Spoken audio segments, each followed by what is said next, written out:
So I've been taking honey off of these guys. Haven't been filming them, but been taking honey off. I took one off today. Those are bees trying to get into that honey that's inside there. I took some off the frames yesterday and I brought them back to clean. So I'll explain that as we go here. So these are my hives. And so follow me back here. And so when you take the honey out of the supers, you don't get all the honey out.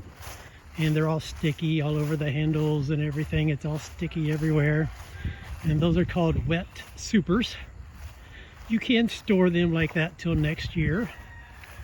Some people put them back on the hives and let the bees clean them up and put the honey back in, but I do this with them.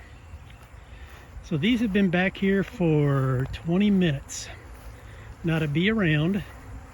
And within 20 minutes, look at all the bees that have found these guys. And these bees are going to work for me. Not only did they make my honey, now they're going to clean up my mess. And so they're in there getting all the honey off of it for me. There won't be any stickiness left. Look at that, they're getting any very nick and cranny. So that's what's going to happen here. I'll leave them out here for a day, maybe two. And looks like the tighter packed it is, the more they like to get in there. And so that's what they're going to do for me. And it's not a pretty sight. The bees are kind of aggressive at this. You'll see a lot of bee fights over this here. I guess there's just not enough honey to go around. So there'll be lots of fighting and stuff, but that's unfortunate. But that's what's going to happen here. They're going to clean it up for me. I could probably come back tomorrow and they'll be done. But I'll leave them out for an extra day besides that. And then I'll decide if I want to put them back on the hives. Because if you put them on wet, what happens if I put them straight back on? Let me go back to my hives here and show you.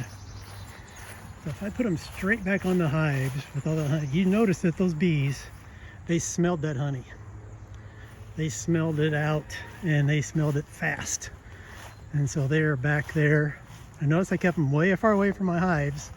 So they're not associated with my hives back there. If I set them next to my hives, oh my gosh. It'd be a big battle inside the hives and everything. I've done that before, got too close and lost a couple hives that way.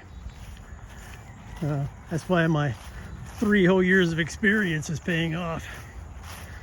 So, come back over here. So if I were to put the wet ones on top of those, like the last 2, I need to put another super on them.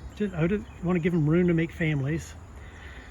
To make families, they put the families in the bottom box and they put their honey in the top boxes. Well, right now they only have 1 box to put honey in up there, the yellow box. I'm looking at that last hive over there. So right now they only have room, well, they got room to put it everywhere, but I want them to put it in the top box so there's lots of room to make babies at the bottom, so they have tons of bees when they go to winter.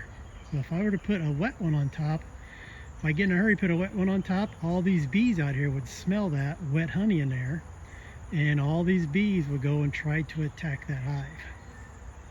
So maybe if you just have 1 hive in your yard, you can do that. But if I do that, all these other colonies would go straight, oops, sorry. But if I do that, all these other colonies would go still, and they would just, they'll kill the queen, and they'll just tear that hive apart. That happened to me last year on the hive that's really tiny. That's what happened to it. It's not a hive anymore. I put a wet super on. I thought it'd be nice to feed the bees because they were a very small colony. Put a wet super on, came back, and they were destroyed. So, because all the other bees smell it, and they can't fight them off to get in there. All right, well, that's today's adventures with Brad. So.